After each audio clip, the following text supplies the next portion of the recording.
News I live সংবাদে আপনাকে স্বাগতম। পটুয়াখালীতে নদী থেকে একটি ভাসমান লাশ উদ্ধার করেছে পটুয়াখালী সদর থানা পুলিশ। পরবর্তীতে থানা পুলিশকে বিষয়টি জানানো হলে তারা লাশটিকে উদ্ধার করে ময়নাতদন্তের জন্য প্রেরণ করেন।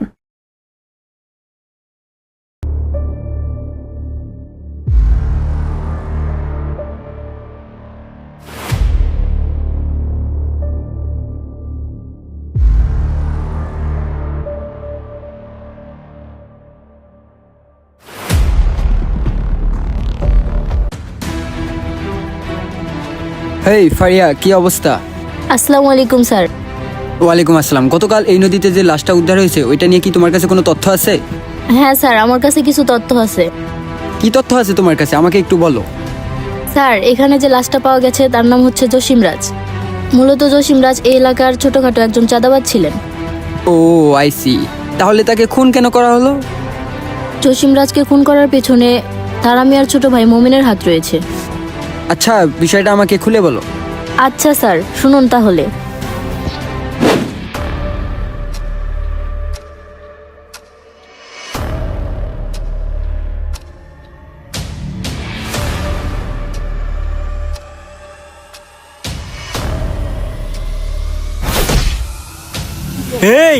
এই জায়গায় এসব কি চলতেছে?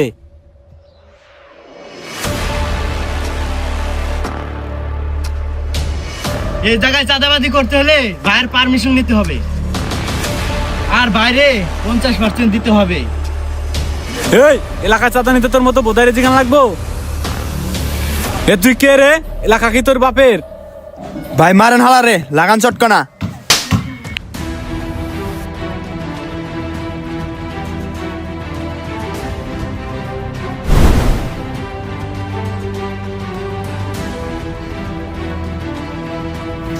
তোর এত বড় সাহস! শালা 2 টাকার টোকাই এই হ্যারামগিরি অন্য জায়গায় যে দেখাইস। আমার এলাকায় থাকতে হইলে আমার পায়ের নিচে পড়ে থাকতে হবো, আর আমি যেটা কমু সেইটাই হবো। আর আমার বিরুদ্ধে কথা কইলে তোর গলা টাকাইটা এই নদীটা বাসাই দিমু, কথাটা মাথায় রাখিস। যা এ আয়।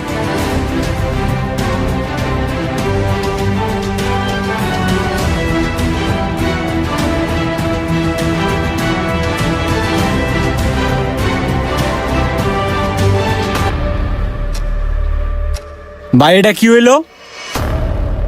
আমরা অবৈধভাবে চাঁদা তুলি, এই জায়গায় কোনো গ্যাঞ্জাম করা যাইবো না, ওরা ডাইরেক্ট মাইরে দেওয়া লাগবো। আচ্ছা ভাই, বুঝতে পারছি, তাহলে কাজটা সাইরে আসি। এ তোরা চল।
ও, তারা মিয়া তো তাহলে অনেক ডেঞ্জারাস লোক।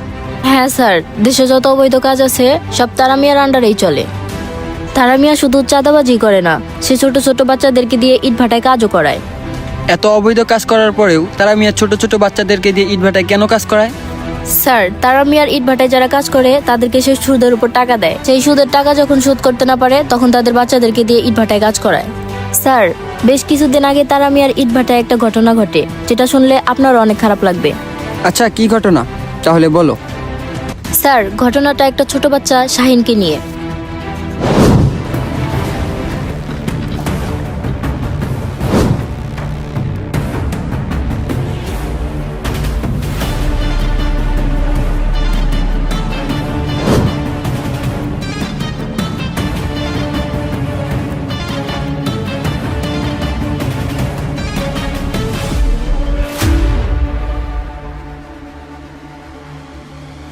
বন্ধু বন্ধু, সামনে তো তারার লোক চাঁদা পাইতেছে। এই দাঁড়া দাঁড়া,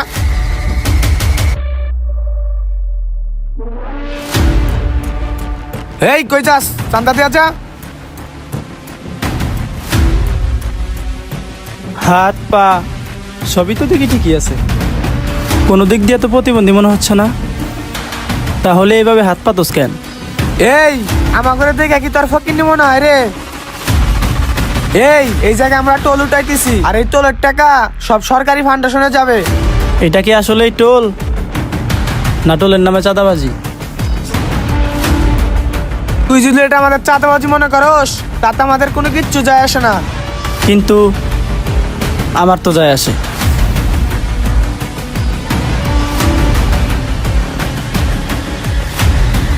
ভাই ভাই, ঝামেলা করেন না, কত টাকা লাগা আমি দিতেছি।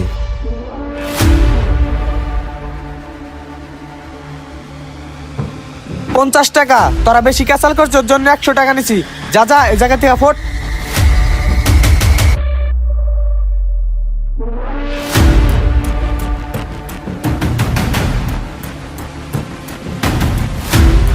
কিরে, তুই এখন এই জায়গায় কি করস? তোরা না যাইতে কইছি।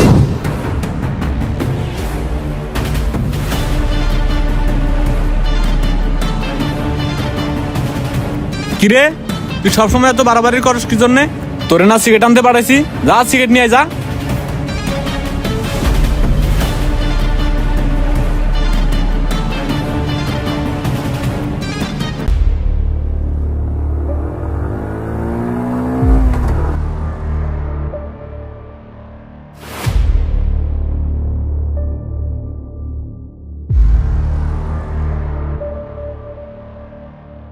কিরে শাহিন, তুই এই জায়গায় বসে আছিস কেন? তোরে পুরো স্কুল খুঁজে আইলাম, কোথাও পাইলাম না। তুই স্কুল বাদ দিয়ে এই জায়গায় বসে আছিস কেন? কিরে, কি হয়েছে তোর? কি সমস্যা? কথা কস না কেন?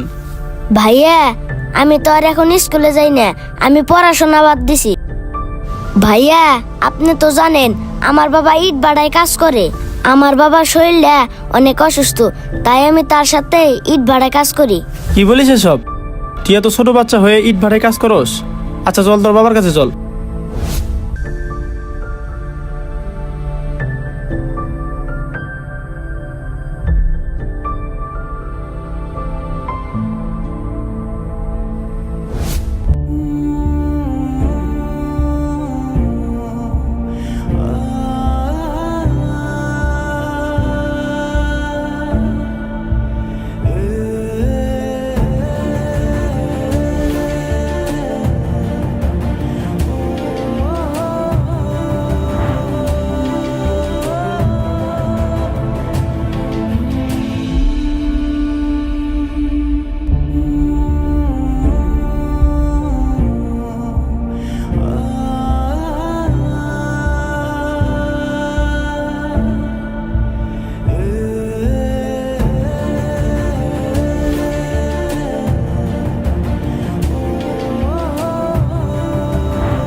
কাকা আসসালামু আলাইকুম। ওয়ালাইকুম আসসালাম। আপনি কি শাহিনের বাবা? হ্যাঁ, আমি শাহিনের বাবা। আপনি আপনার ছোট বাচ্চা দিয়ে এসব কাজ কেন করাচ্ছেন? শাহিনরা 3 ভাই, শাহিন সবার ছোট। শাহিন যখন হয় তখন ওর মা মারা যায়। তাই বলে এত ছোট বাচ্চা দিয়ে এসব কাজ করাবেন? ওর তো এখন পড়াশোনা করার বয়স। আমি কি ওদের দিয়ে এমনি এমনি কাজ করতে চাই? আমার তো ইচ্ছে করে ওদের পড়াশোনা করাইতে, কিন্তু আমি কি করব? আমি পরিস্থিতির শিকার। শুনতে চান?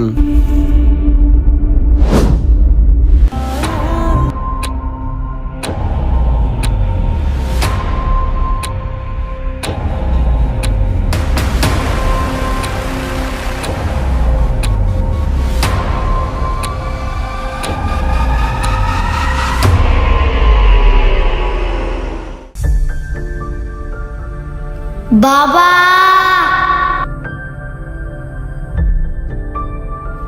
বাবা আমি তো পরীক্ষায় ভালো রেজাল্ট করছি। আলহামদুলিল্লাহ, তাই নাকি বাবা? হ্যাঁ বাবা, তুমি না বলছিলা আমি পরীক্ষায় ভালো রেজাল্ট করলে আমারে ঘুরতে নিয়ে যাবা?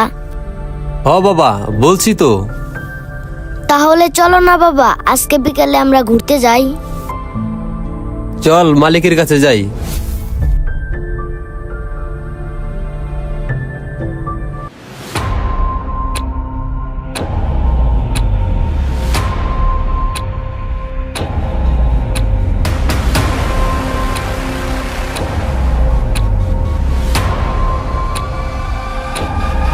আসসালামু আলাইকুম মালিক সাহেব। ওয়ালাইকুম আসসালাম। মালিক, কিছু কথা ছিল। কি কথা বল। মালিক, আমার ছেলে পরীক্ষায় ভালো রেজাল্ট করছে। তো আমি কি করব? মালিক, আমি ওরে কথা দিয়েছিলাম ও পরীক্ষায় ভালো রেজাল্ট করলে ওরে আমি ঘুরতে নিয়ে যাবো। মালিক, বাড়িতে এখন অনেক কাজের চাপ, যদি বিকালে একটু ছুটি দিতেন আমার ছেলের না আমি একটু ঘুরতে যেতাম। বাবা একটু এদিকে আসো তো। বাবা তোমার নাম কি? শাহিন। বাবা,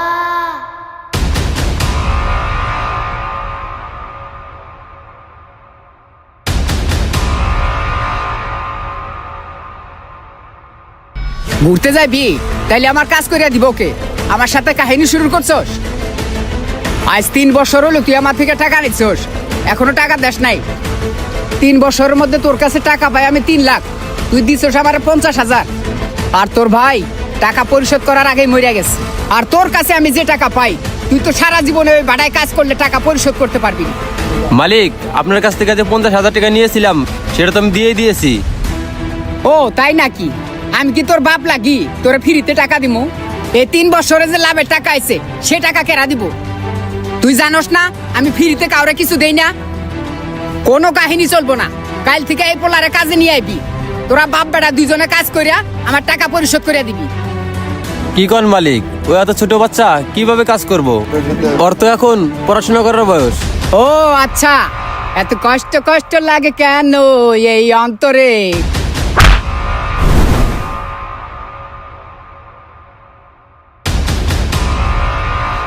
ওই তোর ইমোশন দেখার টাইম নাই আমার। সাপ সাপ কইয়া দিতেছি, কাল থেকে তুই তোর পোলারে কাজে লয়ে আইবি। কথাটা যেন মাথায় থাকে। ওই আয়।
আরে আরে কে রে ও তামিল মুভি নায়কের মতো এন্ট্রি নিল। ও তাই নাকি? এটা তো সিনেমা না রে ব্রো, এটা হলো রিয়েল। শালাই তো ভুল জায়গায় এন্ট্রি না ফেলাইছে রে।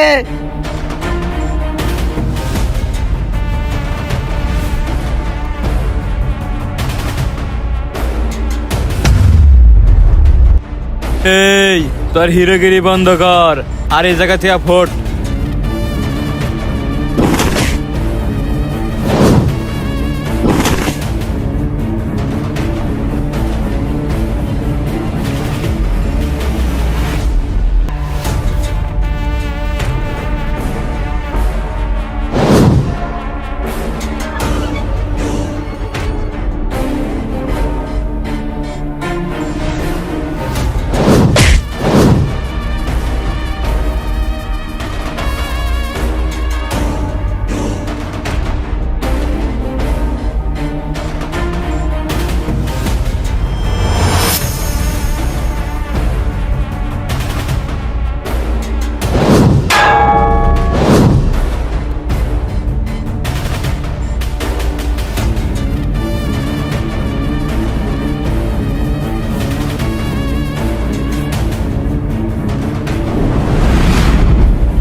ও আচ্ছা, এই ব্যাপার।